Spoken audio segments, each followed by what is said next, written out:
The article that I chose is called Work is the Number One Cause of Stress by Sarah Glenn. And basically this article was about where these researchers chose 2,000 participants to participate in a survey to see what was their life's main stressor. 34% of them, the outcome was that work was the main stressor. And stress can increase mental health diagnoses like anxiety or depression. And the article also stated that people that had these anxiety or depression didn't necessarily know how to cope with them in healthy ways.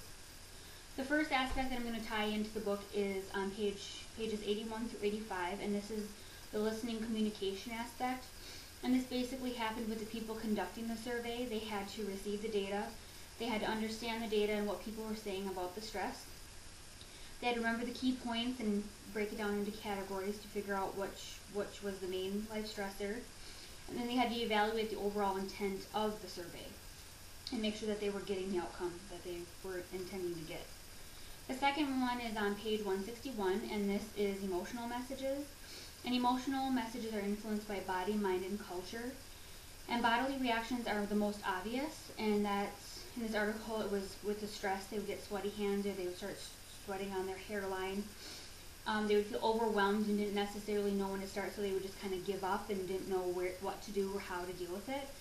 And then they would fatigue from the lack of sleep, from being so stressed. They would just look tired, look exhausted. They didn't have any ambition and any drive to want to keep going on their job. And then the third one is on page 191, and this is interpersonal messages with self-disclosure. And the article stated that 22% of the participants were actually diagnosed with some sort of mental health disorder, and only 10% of them actually told their boss or manager that they were diagnosed with this. They were fearful of rejection and didn't want to appear weak.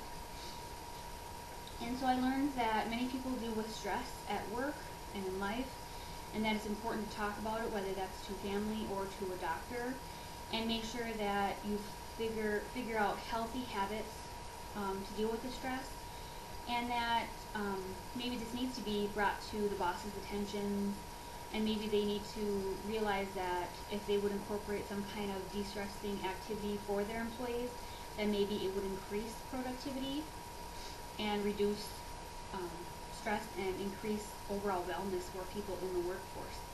So overall, I enjoyed this article, and thank you.